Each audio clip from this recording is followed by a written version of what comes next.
या social media and double edge sword.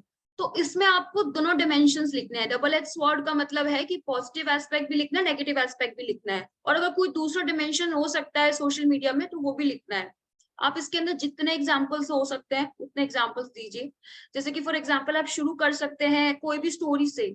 Introduction जो होता है ऐसे का, वो या तो किसी स्टोरी से शुरू हो सकता है, या आपका कोई डेली लाइफ का कोई एग्जाम्पल है वहां से आप लिंक कर दो टॉपिक को, वहां से शुरू हो सकता है, या फिर कोई कोटेशन से शुरू हो सकता है जिसको आप लिंक करके एक्सप्रेस करो और एक्सप्लेन करो। या फिर कोई अप्रोच है, बहुत सारी अप्रोचेस होती हैं, जैसे कि मान लो अनएम्प्लॉयमेंट पे कोई टॉपिक आ गया है तो कैपेबिलिटी अप्रोच से आप शुरू कर सकते हो अमर्त्य सेन की।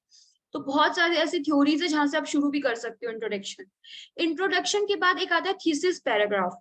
थीसिस पैराग्राफ का मतलब होता है कि उसके अंदर जो भी टॉपिक है उसकी थीम को एड्रेस करना। लाइक फॉर एग्जांपल आप लोगों ने social media and double edge sword पे लिखा, तो उसकी थीम क्या है कि सोशल मीडिया एक अच्छा प्लेटफॉर्म की तरह भी काम करता है, it gives an opportunity, and at the same time it is threatening to the society, to the institution as well. तो ये दोनों एस्पेक्ट को आपकी थीम है डबल एज स्वॉर्ड के कॉन्टेक्स्ट में, इसको एक्सप्लेन करो।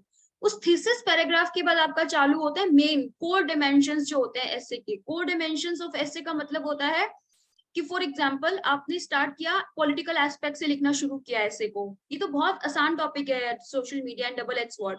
इसमें और भी बहुत सारे फिलोसफिकल एसेज वगैरह भी आते हैं जिनकी टेक्निक थोड़ी सी अलग होती है लिखने की।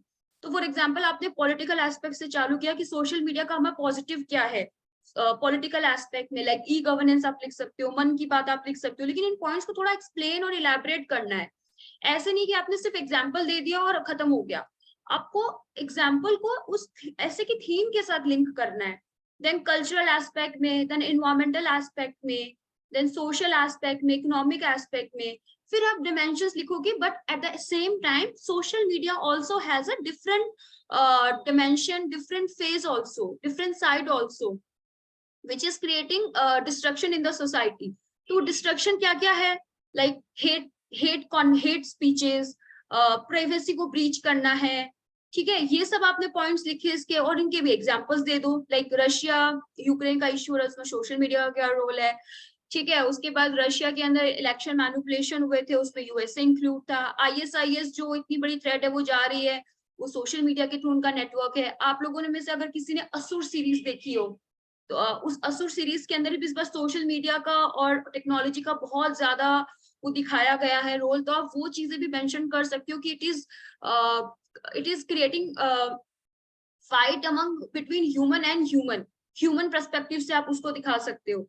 दूसरा चीज है एक साइकोलॉजिकल डिलेमा आप मेंशन कर सकते हो साइकोलॉजी से रिलेटेड, कि साइकोलॉजिकल डिलेमा है कि सोशल मीडिया में जैसे डिप्रेशन हो जाता है, फोमो, इंस्टाग्राम रील्स पे देखते हैं, तो we are creating virtual world with we are creating another virtual world, and हम लोग वर्चुअल वर्ल्ड से ज्यादा कनेक्टेड हैं। पहले जो चौपाल्स होती थी या फैमिली गैदरिंग होती थी वो वर्चुअल मीटिंग पे बदल गई है, वो वीडियो कॉल्स पे बदल गई है। तो sometimes in a way it is saving time also, but at the same time it is reducing the social bonding also। जैसे कि कोविड के अंदर एक रिपोर्ट आई थी कि जो कोविड से पहले एलकेजी के अंदर बच्चे पढ़ते थे उनका सोशल इंटरेक्शन ठीक था, लेकिन कोविड में 2-2.5 साल घर में रहने के बाद जब उनकी स्कूल वापस रीओपनिंग हुई तो पेरेंट्स ने ये कंप्लेन की कि वो बच्चा जो है वो सोशल इंटरेक्शन नहीं कर पा रहा है। तो उसको अपने बच्चे के अंदर पेरेंट्स को ये सारे बहुत इश्यूज नजर आए कि वो सोशल इंटरेक्शन नहीं कर पा रहा है। तो आप ये चीजें लिख सकते हो, ये चीजें मेंशन कर सकते हो। और आप ये भी लिख सकते हो via social media you are getting to know about the personality, historical personality, उनके काम करने का जो था डिस्कवरीज वो आपको मिल रही है। जैसे कि फॉर एग्जांपल न्यूटन ने जो डिस्कवरी की उस पर बुक्स लिखी है ना, अब उन पे मूवीज बनती है। एक डॉक्यूमेंट्री है नेटफ्लिक्स पे सोशल डिलेमा करके, अगर आप लोगों ने नहीं देखी तो आप लोग वो भी देख सकते हो। उसके अंदर privacy, social media, impact of social media, human psychology, उसका बहुत अच्छा लिंक करके एक्सप्लेनेशन दिया हुआ है। So you can mention and you can use this kind of documentary in your answer writing, in your essay writing.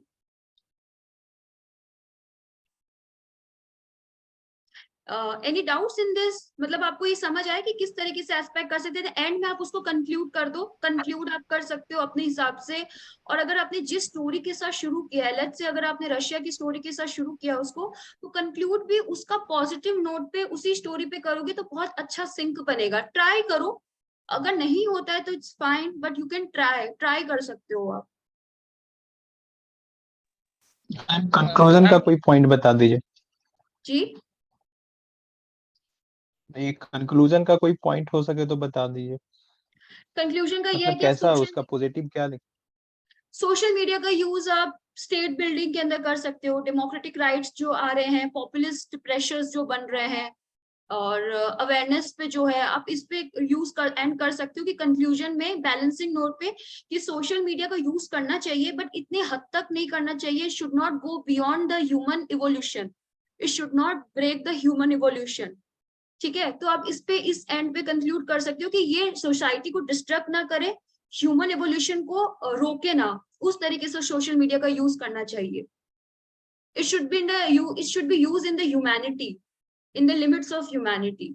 और चाहो तो आप इसका कोई कोटेशन के थ्रू भी कर सकते हो, अगर कोई लिखना चाहो, अगर दिमाग में है तो it is not necessary, but या कंक्लूजन आप बैलेंसिंग फूड पे पॉजिटिव नोट पे ट्राई करो कि उसका एंड करे आप कंक्लूजन। मैम मैंने जो लिखा था ये कल्चरल एक्सपेक्ट पॉजिटिव एक्सपेक्ट वो गलत था क्या? नहीं मतलब नहीं, हेडिंग जो गलत था। गलत नहीं था, बट ये है कि वो it was looking like an answer, it was not looking like an essay. आप ऐसे ना, देखो आप ऐसे लिखो, फ्लो ऑफ थॉट्स में फ्लो होना चाहिए। ठीक है, पैराग्राफ में लिखो, लिंक होने चाहिए। पहले में आप पॉजिटिव बता रहे हो तो दूसरा जो अगर आप कोई भी पॉइंट बता रहे हो तो पहले पैराग्राफ का सिंक में होना चाहिए। बट ऐसा नहीं लगना चाहिए कि बीच में ऐसे कुछ और बोल रहा है, पहले कुछ और बोल रहा था फिर बाद में कुछ और बोल रहा है।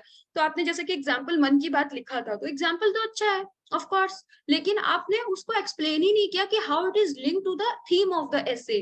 आपने सिंपल एक एग्जाम्पल लिख दिया कि social awareness, I mean I don't exactly remember क्या लिखा, बट नीचे फिर लिख दिया मन की बात। तो उसको थोड़ा सा ना इलेबरेट करो, ICT, information communication technology, e governance, ये चीजें आप इस्तेमाल कर सकते हो उसके अंदर, ई चौपाल, ये सब चीजें जो गवर्नमेंट जो अवेयरनेस फैला रही है, इन्वायरमेंटल एक्टिविस्ट के एग्जांपल लिख सकते हो वाया सोशल मीडिया। आप ये भी लिख सकते हो वाया सोशल मीडिया, आपको करंट इश्यूज के बारे में भी पता चलता है, लाइक अभी रेसलिंग का वो जो इश्यू हुआ था, sexual harassment at work place में ही काउंट करा जाएगा उसको, तो जिस तरीके के इश्यूज होते हैं उसको भी आप मेंशन कर सकते हो इनके अंदर, बट फ्लो होना चाहिए थॉट्स के अंदर जो भी आप रेस्पेक्टिव लिख रहे हो। This is my point. Okay ma'am समझ गया। और कोशिश कीजिए कि कोई भी ऐसे आता है ना, चाहे वो कोई भी टॉपिक का, उसके अंदर थोड़ा सा ना साइकोलॉजिकल वाली चीजें डालने की कोशिश किया कीजिए कि इस चीज का ह्यूमन पे क्या इम्पैक्ट पड़ता है। कोई भी अगर टॉपिक है, जैसे कि फॉर एग्जांपल मैं आपको टॉपिक देती हूँ, history is created by those who challenge the present, this is the ऐसे टॉपिक, मैं आपको ग्रुप पे भी लिख दूंगी, आप इस टॉपिक पे ऐसे लिखिए, हम डिस्कस कर सकते हैं। तो इसके अंदर ये कीजिए कि हिस्ट्री का ऐसा कौन सा ऐसा पर्पस है या कौन सा ऐसा एग्जाम्पल है जिसने हमें मैनकाइंड पे एंड इवोल्यूशन ऑफ सोसाइटी पे जिसका इम्पैक्ट पड़ा हो। तो आप इस तरीके से अपने आंसर्स को मतलब ऐसे को अलाइन कर सकते हैं, साइकोलॉजिकल एस्पेक्ट से भी कर सकते हैं, क्योंकि आजकल एसेस जो होता है वो मोस्टली फिलोसफिकल साइकोलॉजिकल एस्पेक्ट पे भी टेस्ट किए जाते हैं।